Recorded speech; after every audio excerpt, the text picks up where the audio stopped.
Hello, ladies and gentlemen. Welcome back to Reserved Investments. So in this video, we are going to continue with the 10,000 subscriber Q&A series. Believe it or not, I have not finalized the 10,000 subscriber Q&A series as of yet. So I'm going to answer some questions. Again, I like to keep these videos at present time at least under 20 minutes.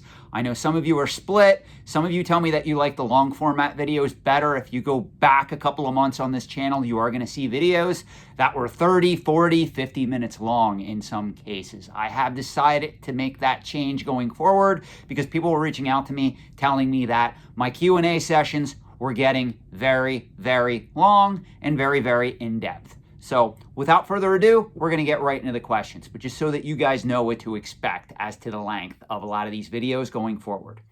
First question. Sean, thanks for all you do. Would you take some time to explain good places, little unknown websites, or other ways to find good deals on collectibles?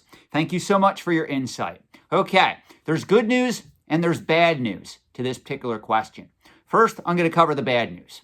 There really is no panacea of unknown auction sites or websites or forums or collecting groups where a lot of items or collectibles, more in particular, are selling for under their full retail value or potential. There are good deals out there to find, but overall, there's no website or collecting group or Facebook group or auction house I could tell you to peruse where pretty much every collectible item that comes up for bid sells for under current market value.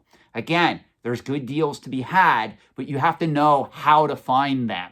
It's not something where I can tell you go to this website or join this collecting forum and you're guaranteed to get good deals. It doesn't work that way, especially in the year 2021, headed into 2022, where everybody has a smartphone. Everybody is pretty much connected, at least in social media terms, where they know what certain things sell for. That's why a lot of you guys reached out to me and you say, Sean, I was a hardcore eBay seller, or Sean, I used to go to garage sales, flea markets all the time, and every now and then I do find a good item, but overall, supply has dried up. Why did that happen? It's simple. Everybody can turn on American Pickers on the History Channel. They can go on their smartphone. They can peruse sold listings on eBay. They can peruse auction houses. A lot of people are now in the know. They at least know that some of this stuff does have value, and they're not willing to let it go at a fraction of its true retail potential. Now, on the flip side, this is where I have the good news. There are certain sites that I can tell you about where you can research and learn about antiques and collectibles. You can gain knowledge that way. Then in turn, if you're out with your girlfriend or boyfriend and you're at an antique mart or you're at an antique fair and you come across something that maybe a lot of people don't know what it is, you may be able to know how to identify it and you can buy it under full market value and you can flip it and make a profit. So I'm going to drop one site that's going to help you guys in that sense. There is a site out there called Collectors Weekly. You can Google Collectors Weekly. It should take you right to their main page. And Collectors Weekly pretty much has a lot of articles on the history of certain antiques and collectibles.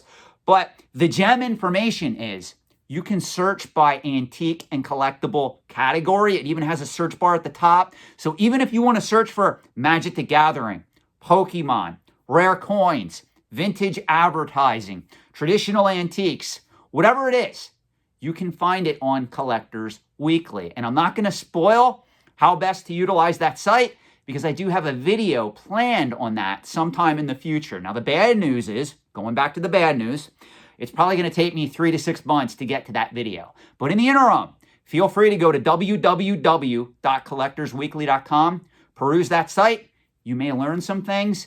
You may get some inside information. You may even uncover some surprises because all that site does is pretty much pull directly from eBay. You can see the most watched items on eBay in real time, depending on what collecting category you're interested in. And it doesn't matter what it is. Again, it can be on the antique side of the equation or the collectible side of the equation. Now that I answered that question, I do have to state a disclaimer here. Again, I am not corporately sponsored by any entity, any corporation, any auction house, any grading company, or any individual. Collectors Weekly, I am giving you that recommendation based on my own analysis and the fact that I've used that site for many, many, many, many years, and pretty much it flies under the radar. Even if you read publications like the one that I write for, Antiques and Auction News, or Antique Trader, or the Journal of Antiques and Collectibles, or Main Antique Digest, very few of them talk about Collectors Weekly. The site does have some of its issues and cons.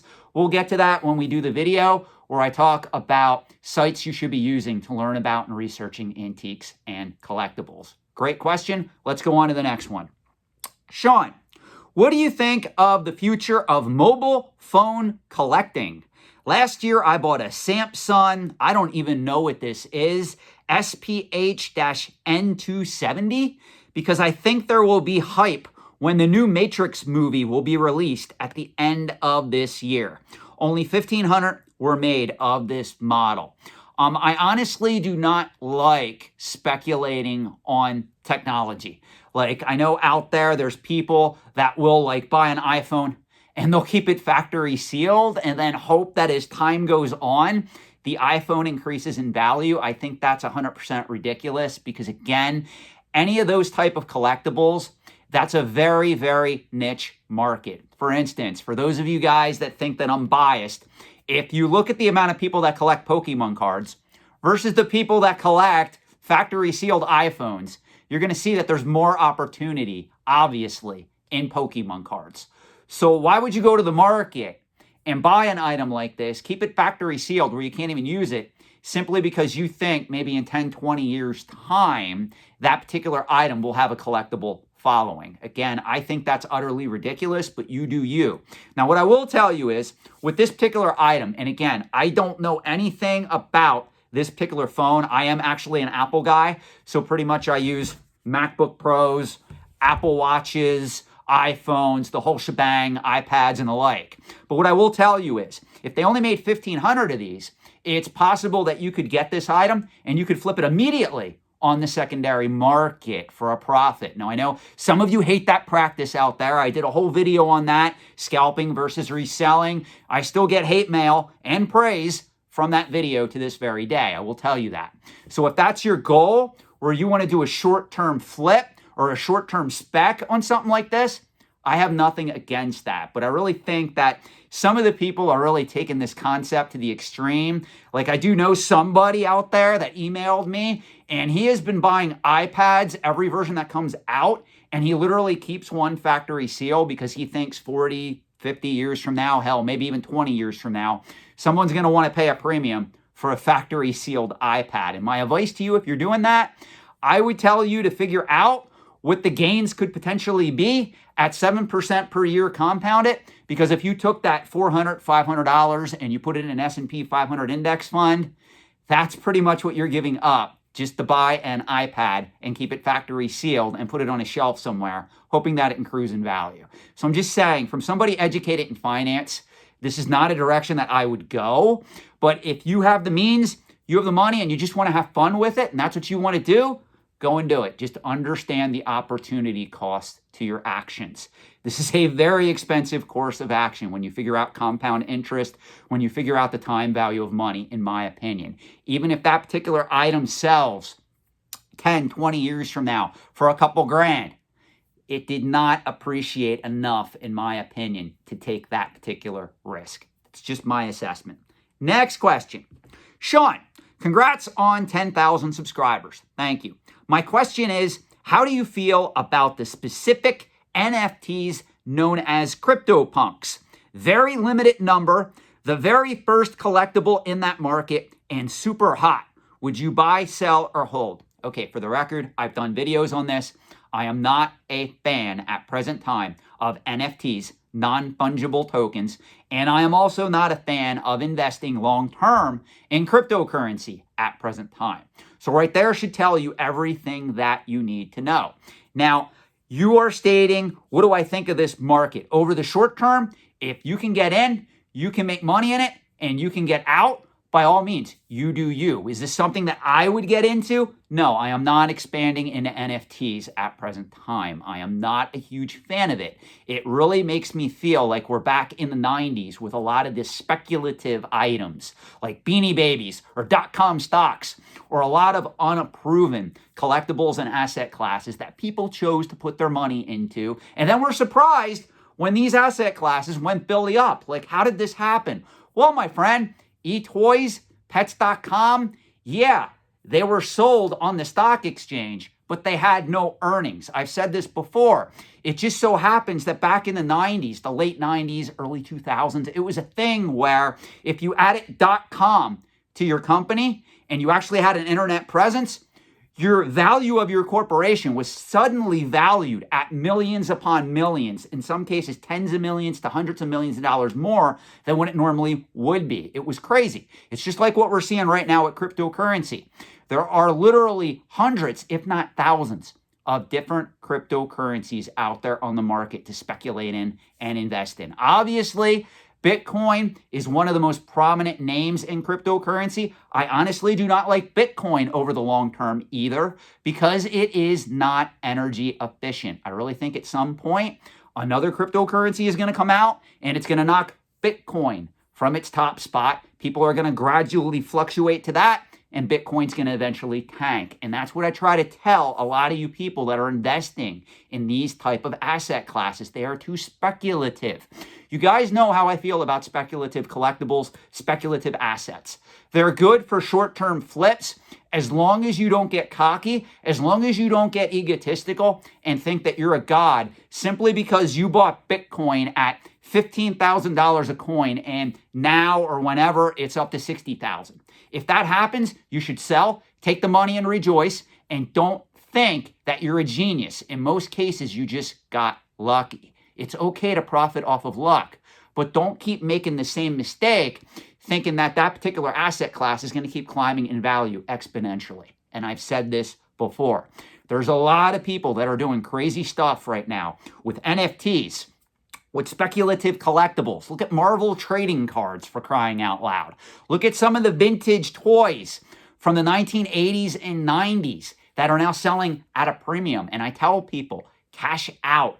These are not established collectibles at present time. It's no different from cryptocurrency, Beanie Babies, Pez dispensers. A lot of you guys hate those comparisons, but it does fit in certain circumstances. Even modern era Pokemon cards, modern era Magic the Gathering products. Go look at right now what's happening with modern era Magic the Gathering collector booster boxes. A lot of them are not increasing in value. Now, that doesn't mean they can't increase in value over the next couple of years, but right now, a lot of it's dead money if you're investing in that. I mean, hell, I even saw, was it Cool Stuff or was it Amazon? One of the latest Innistrad sets that just came out. You could have got the collector's edition booster box for like $160, $165 shipped. That is an insane price. That's almost at the distributor level. I mean, a lot of this stuff, I don't know. I really am not too positive about the long-term trajectory of modern era mass-produced collectibles. That's why I speculate in this stuff. I flip it to the highest bidder. I take my profit and I'm happy. I'm not worried the fact that, I paid $15.99 for a Nintendo Amiibo. I sell it for $40. And then someone comes along and says, ha, Sean, that $40 Amiibo is worth $60 or $80. Well, brother, I did my job. I sold it at the price where it more than doubled. I'm happy. If you get lucky and that $40 that you paid for that Amiibo, it goes to $80 or $100 or $120 or higher, I'm happy for you. I'm not looking at it like I lost. I did what I was supposed to do. Because on the flip side, a lot of this stuff, I think, is going to eventually start to fall in value. It's going to go back to towards the mean, where there's going to be an equilibrium where a lot of these prices are going to correct. Now, when's that going to happen? I have no idea, but we're pretty much still in this screwed up state with the pandemic, the economy the way it is, people making money in crypto, stocks, whatever it is, real estate, and they're looking for other alternate means or alternate asset classes. And that's what's propping up a lot of these markets at present time. You guys really got to use your head. Is this something that's going to last long term? And there's a lot of you that are really stuck in this loop. Pop culture collectibles, pop culture collectibles, pop culture collectibles, cryptocurrency, meme stocks, cryptocurrency, meme stocks. It's like a lot of you guys get involved in this and you're not able to look properly at the market from an unbiased perspective. You look at it and you think all this stuff is going to continue to rise exponentially. And that's why you miss out when some of this stuff does rise in the short term. You won't sell because in your mind, it's going to go higher. Again, guys, look at these markets for what they are. They are niche markets. If you compare them to financial assets, if you compare them to real estate, if you compare them to Wall Street, which pretty much is the same as financial assets, I don't know why I said that twice in two different ways, but if you do that comparison, you're going to see the average person is not investing in Pokemon cards. The average person isn't investing in comic books. Hell, the average person isn't investing in rare wine or rare coins or Rolex watches. These are niche markets for a reason. You must understand that going in, and you have to be level-headed while you invest in these particular collectibles. Enough said on that question. Next, Sean, congratulations for reaching 10K. I have a question, and I hope you didn't answer it before. A lot of games, comic books, etc. are sold on eBay and online auction sites.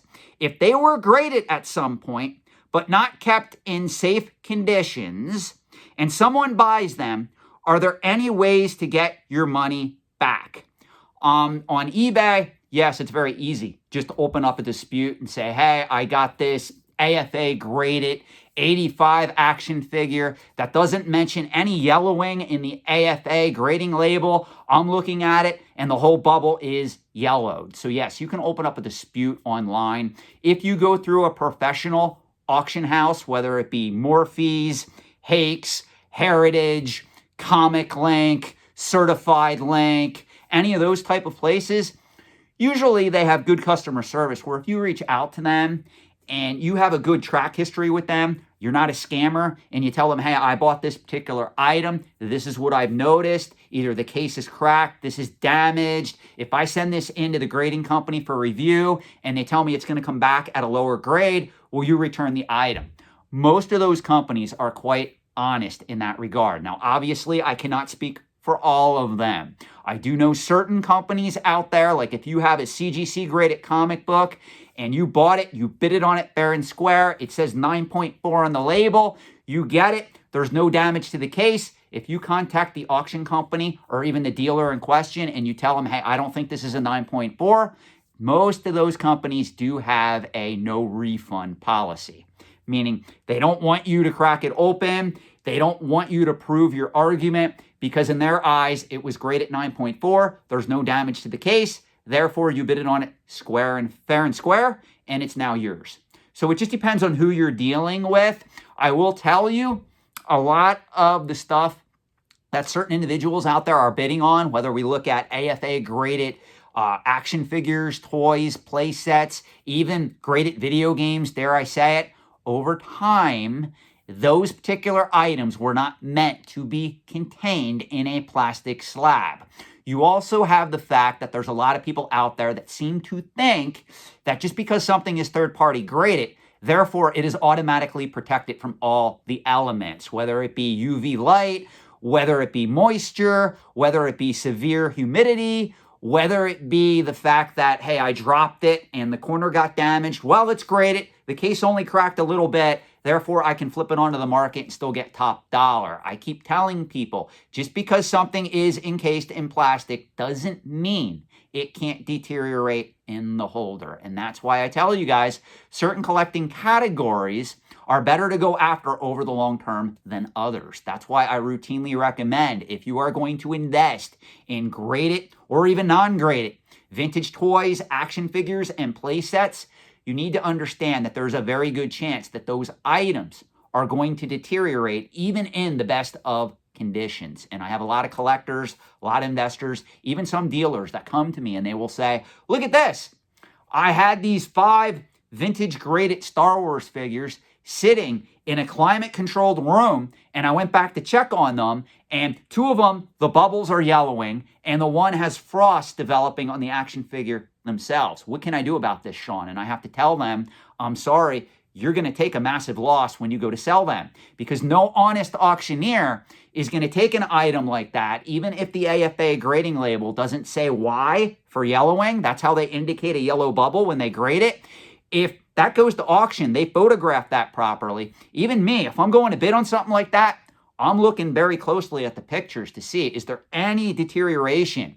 Is there any type of tape that's drying up? Is there any yellowing on the bubble? Is there any curling from where the bubble of the action figure is attached to the actual card? Those are things that I'm thinking about, guys. That's why I tell you, I'm not trying to be biased when I tell you to be careful of investing long-term in graded action figures, graded play sets, graded toys, graded video games. There's a lot of collectibles that were not meant to be put in a plastic slab, and people get a false sense of security simply because something is graded. But to answer your question, it is all up to the seller. It's all up to the dealer. It's all up to the grading company and or the auction house in question. Hope that helps. That's pretty much it for this segment of my 10,000 subscriber Q&A series. I said I was going to go anywhere from 20 to 25 minutes. We're roughly 21 minutes in. Please let me know any of your thoughts, feelings, or comments in the comment section below. Thanks and have a great night, guys.